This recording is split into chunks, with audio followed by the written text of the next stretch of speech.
भारत के पूंजी बाजार में एक नया बदलाव दस्तक देने जा रहा है। दशकों से एनएससी और बीएससी के वर्चस्व वाले भारतीय शेयर बाजार में अब एक नया नाम उभरने जा रहा है। उसका नाम है एमएससी, यानी कि मेट्रोपॉलिटन स्टॉक एक्सचेंज। अब एमएससी की चर्चा इसलिए हो रही है क्योंकि अभी तक ये जो ट्रेडिंग करता था, ये फुल फ्लेज ट्रेडिंग नहीं करता था। अब ये फुल फ्लेज ट्रेडिंग में उतरेगा और ये माना जा रहा है कि बीएससी और एनएससी के मुकाबले अब तीसरा बड़ा खिलाड़ी यानी कि स्टॉक एक्सचेंज में एक नया नाम जोड़ने जा रहा है। अब मीडिया रिपोर्ट्स के अनुसार अगले 2 हफ्तों में ऐसा होने वाला है कि एमएससी अपनी ट्रेडिंग शुरू कर सकता है, जिससे कि भारत में जो कैपिटल मार्केट है उसमें प्रतिस्पर्धा के बढ़ने की दिशा में एक नया अध्याय खुलने जा रहा है। तो आइए सबसे पहले समझते हैं कि स्टॉक मार्केट क्या होता है, उसके बाद आपको बताते हैं कि बीएससी एनएससी के बाद ये तीसरा खिलाड़ी जो है इसके विषय में भी कुछ बात करेंगे। सबसे पहले समझते हैं कि स्टॉक मार्केट होता क्या है, यानी कि शेयर बाजार होता क्या है। तो देखिए, स्टॉक मार्केट यानी कि शेयर बाजार, जैसा कि शब्द ही है कि यह बाजार है, तो बाजार में कोई भी चीज क्या की जाती है, खरीदी और बेची जाती है। तो यहां पर भी जो खरीदार होता है और जो बेचने वाला यानी कि विक्रेता होता है, वो दोनों मिलकर पब्लिक कंपनी जो होती है उस कंपनी के इक्विटी या शेयर्स को क्या करते हैं, खरीदते हैं और बेचते हैं। यानी कि ये वो स्थान होता है जहां पर जो इक्विटी शेयर्स होते हैं उसको खरीदा और बेचा जाता है। किसके होते हैं, तो ये पब्लिक कंपनी के होते हैं। अब कंपनी और निवेशकों के बीच में एक कैपिटल एक्सचेंज होता है, यानी कि पूंजी का आदान प्रदान यहां पर होता है। यानी कि एक ऐसी जगह, एक ऐसा बाजार जहां पर पूंजी का आदान प्रदान होता है। किसके किसके बीच में, तो कंपनी और जो निवेशक यानी कि जो इन्वेस्टर्स होते हैं उनके बीच में।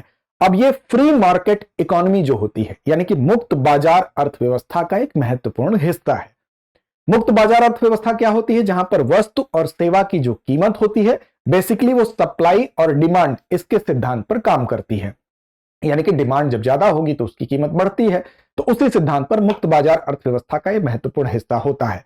यानी कि एक ऐसा बाजार जहां कंपनी पूंजी जुटा सके और लोग निवेश कर सके, और इसमें इस मार्केट में जो गवर्नमेंट होती है, सरकार होती है, उसका हस्तक्षेप जो होता है वो नहीं होता है। यानी सरकार का सीधा हस्तक्षेप नहीं होता है, प्रत्यक्ष हस्तक्षेप नहीं होता है, ये हम कह सकते हैं। तो ये होता है क्या, स्टॉक मार्केट यानी कि शेयर बाजार। तो भारत में प्रतिभूति बाजार या शेयर बाजार का ये कॉन्सेप्ट है। इसमें अगर देखेंगे तो मुख्य रूप से जो स्टॉक एक्सचेंज की हम बात करते हैं, तो यहां पर बेसिकली 2 बड़े खिलाड़ी, हमको 2 बड़े हमारे स्टॉक एक्सचेंज हैं। यानी कि एक तरह से इस पूरे बाजार में अगर हम बात करें जो बड़ी दुकानों की, तो बीएससी और एनएससी 2 नाम आपको सुनने में आते हैं। अब उसी श्रेणी में तीसरी हम कह सकते हैं एमएससी, यानी कि मेट्रोपॉलिटन स्टॉक एक्सचेंज, जो अभी तक लिमिटेड ट्रेडिंग में ही इन्वॉल्व था, अब क्या करेगा, ये फुल फ्लेज ट्रेडिंग में उतर रहा है। तो इस तरह से ये उम्मीद की जा रही है, जो मीडिया रिपोर्ट्स हैं उसके हिसाब से, कि बीएससी और एनएससी को कड़ी टक्कर मिलेगी। हालांकि उसके सामने चुनौतियां भी होंगी, लिक्विडिटी को लेकर बात की जा रही है। अब देखिए, ऐसा नहीं कि स्टॉक एक्सचेंज और नहीं है। आप देखेंगे जैसे सीएससी है, यानी कि कलकत्ता स्टॉक एक्सचेंज है, एनसीडीईएक्स है, यानी कि national commodity and derivatives exchange जिसको कहते हैं वो है। इसी तरह से एमसीएक्स भी है, यानी कि मल्टी कमोडिटी एक्सचेंज है। लेकिन मुख्य रूप से जब हम शेयर में बात करते हैं स्टॉक एक्सचेंज की, तो बीएससी और एनएससी का नाम आता है। अब एक एक करके समझते हैं जरा सा बीएससी और एनएससी के बारे में भी, उसके बाद हम चर्चा करेंगे अभी मौजूदा जिसकी एंट्री होने वाली है उसकी। तो देखिए, बीएससी यानी कि बॉम्बे स्टॉक एक्सचेंज, जब भी इसका नाम आएगा, इसका नाम इसलिए महत्वपूर्ण है क्योंकि ये एशिया का सबसे पुराना स्टॉक एक्सचेंज था। 1875 में, 1875 में ही इसकी स्थापना हो गई थी। यह अलग बात है कि इस जो स्टॉक एक्सचेंज ने अपना जो इंडेक्स जारी किया था, इंडेक्स क्या होता है, तो हर एक्सचेंज का इंडेक्स एक तरह से उसके स्वास्थ्य का सूचकांक होता है, क्योंकि उसमें वो कंपनी लिस्टेड होती हैं जिनकी ट्रेडिंग होती है। तो इसमें इसका जो इंडेक्स था वो 1986 में, 1986 में इसका इंडेक्स जारी किया गया, जिसको सेंसेक्स कहा जाता है। अब इस एक्सचेंज में जो शीर्ष 30 कंपनियां थी, टॉप 30 कंपनियां इसमें क्या थी, लिस्टेड थी। यानी कि उसको जो टॉप 30 कंपनियां हैं उनकी पहचान के लिए एक बेस मॉडल के रूप में ये इंडेक्स जो था, ये सेंसेक्स जो था वो काम करता था। अब देखिए, इसमें वर्ल्ड के लिहाज से देखें, एशिया में अगर आप देखें, एशिया के 30 महत्वपूर्ण कंपनियां इसके सेंसेक्स में लिस्टेड थी। वर्ल्ड में टॉप 10 मूल्यवान एक्सचेंज में भी ये शुमार है। अब ये किस में काम करता है, तो इक्विटी में, डेरिवेटिव्स और कमोडिटी ट्रेडिंग में यहां पर ये इसका काम होता है, यानी कि इसकी सुविधा यहां पर है। इक्विटी क्या होता है, मान लीजिए कोई कंपनी है, उसके 1000 शेयर है और उन 1000 शेयर्स में से एक शेयर आपने खरीद लिया, तो आप क्या हुए, उस 1000वें हिस्से के क्या हो गए, मालिक हो गए। यानी कि मालिकाना हक देता है, तो उसको कहते हैं इक्विटी। इसी तरह से जो होता है आपका डेरिवेटिव्स, जिसमें कि फ्यूचर और ऑप्शंस में होते हैं कारोबार, यानी कि भविष्य में एक तय तिथि पर अमुक राशि आपको मिलेगी, तो वो फ्यूचर होता है, इसी तरह से ऑप्शन होता है। इसी तरह से कमोडिटी, कमोडिटी का मतलब होता है कि भौतिक वस्तु में, जैसे सोना हो गया, चांदी हो गया, कच्चा तेल हो गया या कृषि उत्पाद होंगे, तो जो भौतिक वस्तुओं की खरीद होती है उसको कहते हैं कमोडिटी। तो देखिए यहां पर क्या होता है, यहाँ इक्विटी में भी, डेरिवेटिव्स में भी और कमोडिटी में भी ट्रेडिंग की सुविधा मिलती है। बीएससी की बात हो गई। इसी तरह से आपका है एनएससी। एनएससी की बात करें तो इसको कहते हैं नेशनल स्टॉक एक्सचेंज। एनएससी भी अगर हम देखें तो मौजूदा समय में इसका आकार सबसे बड़ा है और इसकी स्थापना 1992 में, 1992 में इसकी स्थापना हुई थी, लेकिन इसका जो स्टॉक एक्सचेंज था उसको 1993 में मान्यता प्रदान की गई थी। यानी कि इसकी स्थापना भले ही 92 में हो गई थी, इसकी स्टॉक एक्सचेंज को मान्यता 1993 में मिली थी और इसने जो ट्रेडिंग शुरू की थी वो 1994 से अपनी ट्रेडिंग शुरू कर दी थी। 1995 में, मतलब 1995 में एनएससी ने अपना इंडेक्स यानी कि निफ्टी 50 जिसका नाम था, तो इसने जो अपना निफ्टी 50 है वो जारी किया, जो जिसमें कि 50 कंपनियां थी, जैसे उसमें बीएससी में 30 कंपनियां थी। तो इसने कब शुरू किया, तो 1995 में अपना इंडेक्स जारी किया। अब देखिए जो टॉप कंपनियां होती हैं वो लिस्टेड होती हैं, अगर उनका स्वास्थ्य प्रभावित होगा तो जाहिर सी बात है कि जो कमजोर कंपनियां हैं उनके बारे में अनुमान आसानी से लगा सकते हैं कि जब मजबूत व्यक्ति नहीं टिक पा रहा है खराब परिस्थिति में, तो कमजोर कैसे टिकेगा। तो जो शेयर बाजार के स्वास्थ्य का आकलन करने के लिए जो सूचकांक होते हैं वो महत्वपूर्ण होते हैं।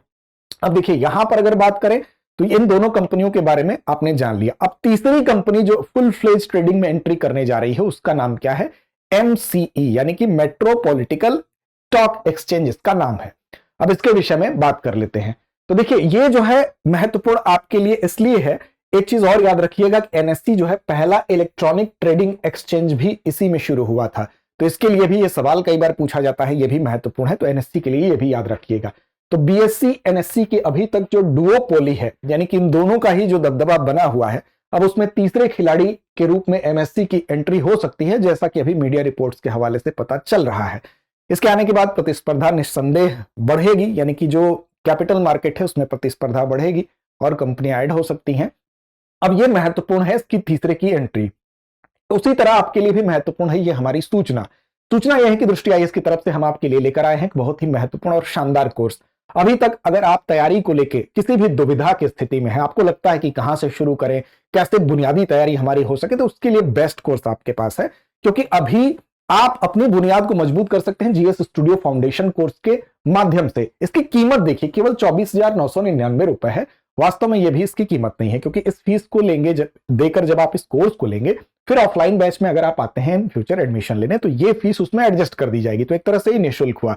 अब ये क्यों महत्वपूर्ण है कोर्स आपके लिए, तो इसमें 14 महीने में पूरे सिलेबस को आपके कवर किया जाएगा, प्रीलिम्स से लेकर मेंस तक का जो जीएस का सिलेबस है, यानी कि जीएस की आपकी बुनियादी तैयारी होगी। साथ साथ इसमें आपको 18 क्लास टेस्ट देने को मिलेंगे प्रीलिम्स और मेंस के। साथ साथ इसमें आपको जो करंट अफेयर्स का महत्वपूर्ण पोर्शन होता है उसके 2 साल के करंट अफेयर्स की क्लासेस और उसके प्रिंटेड मटेरियल्स भी मिलेंगे। तो आपका जो कॉन्सेप्ट है बेसिक है वो भी और करंट अफेयर दोनों आपके 14 महीने में कवर होंगे। वैलिडिटी 18 महीने की है। अन्य भी इसकी बहुत सारी विशेषताएं हैं। अब देखिए इसमें इस फीस को भी आप अगर कम कराना चाहते हैं, इसमें भी छूट पाना चाहते हैं, तो AMITABH ये कूपन कोड है, इसको अप्लाई करेंगे। दृष्टि लर्निंग ऐप डाउनलोड कीजिए, ये कूपन कोड अप्लाई कीजिए, जब परचेज करने जाएंगे तो इसमें भी अतिरिक्त डिस्काउंट का फायदा मिलेगा। बैच की बात कर लें तो हिंदी, इंग्लिश और इंग्लिश तीनों माध्यम में बैच है। हिंदी माध्यम का बैच 3 फरवरी से, इंग्लिश मीडियम 4 फरवरी और इंग्लिश मीडियम 5 फरवरी से प्रारंभ हो रहा है। अतिरिक्त छूट के लिए अमिताभ कोड कूपन कोड का इस्तेमाल करिए। अब देखिए एमएससी की अगर बात करें तो ऐसा नहीं है कि ये कोई नई, हम कह सकते हैं कि नए स्टॉक एक्सचेंज के रूप में ये हम इसको नहीं कहेंगे। ऐसा है कि ये पहले जो था फुल फ्लेज ट्रेडिंग में नहीं उतरा था, अब ये फुल फ्लेज ट्रेडिंग में उतर रहा है। एमएससी की बात करें तो 21 दिसंबर 2012 को ही जो एससीआरए 1956 की धारा 4 है उसके अंतर्गत ही इसको, कंपनी अधिनियम के तहत ही इसको मान्यता प्राप्त हुई थी, एक स्टॉक एक्सचेंज के रूप में मान्यता मिली थी, अधिसूचित किया गया था। फिर SX40 याद रखिएगा, SX40 इसका क्या है, इसका इंडेक्स है, तो याद रखिएगा ये भी है। अब ये हो रहा है चर्चा में, इसीलिए है ये पूरी की पूरी बात, क्योंकि अब ये फुल फ्लेज ट्रेडिंग में उतर रहा है। इसके अलावा एक चीज और आपको याद रखनी चाहिए कि ये जो भी शेयर बाजार का पूरा सिस्टम होता है, जिसमें कि निवेशक निवेश करता है, कंपनी के शेयर्स को खरीदता है, तो उसका निवेश सुरक्षित है कि नहीं, यानी कि security and exchange board of India, जिसको सेबी कहते हैं, वो क्या करती है, तो सेबी की इसमें महत्वपूर्ण भूमिका ये होती है कि सेबी इस पूरे मामले का रेगुलेशन करती है। यानी कि देखरेख करती है, इसके लिए कानूनी ढांचा बनाती है। मान लीजिए किसी कंपनी का शेयर आपने खरीदा और कंपनी ने निवेशकों का अहित किया, तो इन सारी चीजों को एक नियम के तहत, एक कानूनी ढांचे के तहत कैसे रेगुलेट किया जाएगा, यह व्यवस्था कौन तय करता है? तो सेबी तय करता है।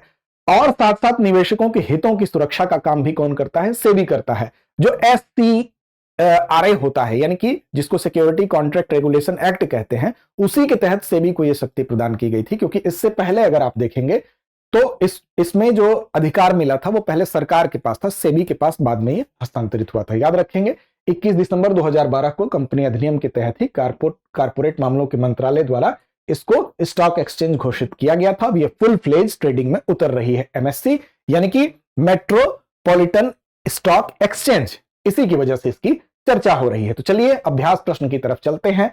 आज का अभ्यास प्रश्न आपको सौंपते हैं, लेकिन अगर आपको ये वीडियो थोड़ी भी उपयोगी लगती है तो चैनल को सब्सक्राइब करिए और हमारे परिवार का हिस्सा बनिए।